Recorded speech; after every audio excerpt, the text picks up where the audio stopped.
Dans cette capsule, nous allons faire le lien entre la dérivée et les variations d'une fonction. Comme nous l'avons vu précédemment, le nombre dérivé de f en a, noté f' de a, est le coefficient directeur de la tangente à la courbe au point d'abscisse a. Localement, cette tangente approche la courbe. Lorsque le coefficient directeur de la tangente est positif, la fonction est donc croissante, et lorsque le coefficient directeur de cette tangente est négatif, la fonction est décroissante. Ainsi, il y a un lien entre le signe du nombre dérivé f' de a, qui représente le coefficient directeur de la tangente, et les variations de la fonction localement. Nous allons noter ce lien dans votre cours. Il s'agit du paragraphe 2, dérivée et variation. Le théorème est le suivant. Soit f une fonction dérivable sur un intervalle i. Alors, f est croissante sur cet intervalle i si et seulement si, pour tout x appartenant à i, on a f' de x positif ou nul. F est décroissante sur l'intervalle i si et seulement si, pour tout x appartenant à i, on a f' de x négatif ou nul. Et c'est l'occasion de rappeler un autre point que nous avions déjà vu. F est constante sur l'intervalle i si et seulement si, pour tout x appartenant à i, on a f' de x égale à 0. On peut préciser davantage, si f' de x est strictement positif, sauf peut-être quelques valeurs pour lesquelles f' de x est égal à 0, alors la fonction f est strictement croissante. C'est le cas par exemple pour la fonction cube.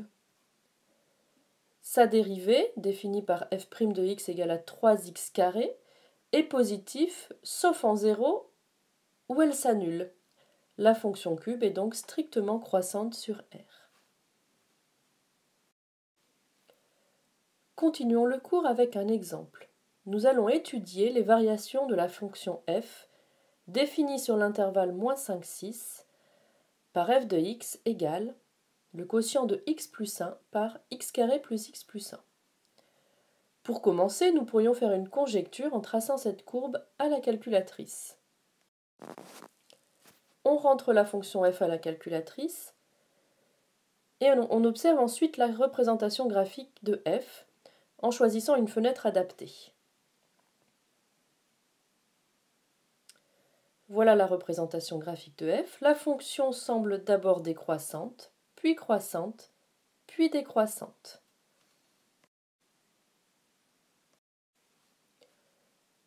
Pour le prouver, nous allons étudier le théorème précédent qui lie le signe de la dérivée au sens de variation de la fonction. La méthode est la suivante. D'abord, on étudie la dérivabilité de la fonction sur l'intervalle proposé. Ensuite, on détermine la fonction dérivée f' de la fonction f. Enfin, on étudie le signe de f' de x, ce qui permet, grâce au théorème, d'en déduire les variations de la fonction. Reprenons notre exemple, et on commence par étudier la dérivabilité de la fonction f sur l'intervalle proposé. Il s'agit d'une fonction rationnelle, quotient de deux polynômes. Il suffit donc de justifier que le dénominateur ne s'annule jamais sur i. Je vous laisse y réfléchir pour la prochaine fois.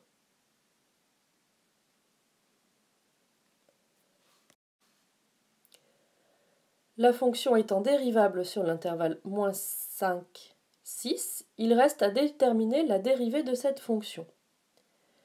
On reconnaît la forme u sur v. Je vous laisse rappeler la formule de dérivation à utiliser dans ces cas-là, l'appliquer, puis calculer la dérivée.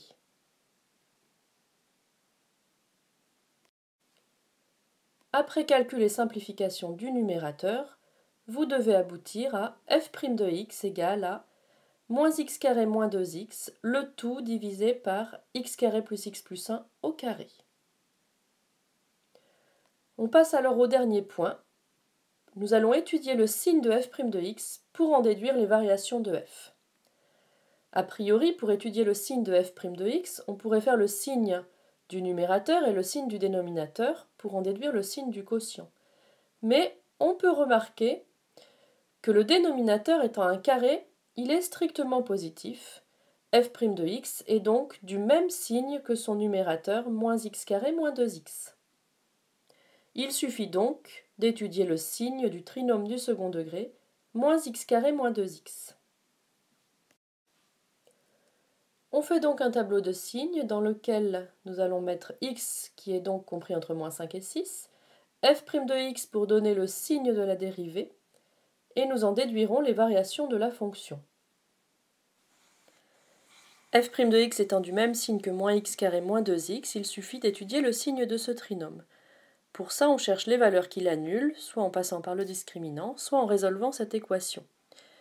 F' de x s'annule donc en 0 et en moins 2. On complète alors le tableau. On place alors le signe du coefficient de x carré à l'extérieur des zéros. La dérivée est donc négative, puis positive, puis négative. Enfin, on applique le théorème. Sur l'intervalle moins 5, moins 2, la dérivée étant strictement négative, la fonction f est strictement décroissante. Il reste à calculer les images de moins 5 et de moins 2. Pour cela, on peut s'aider de la calculatrice. La fonction f étant rentrée, il suffit de retourner dans le mode calcul et de calculer l'image par f, qui était dans y1, de moins 5.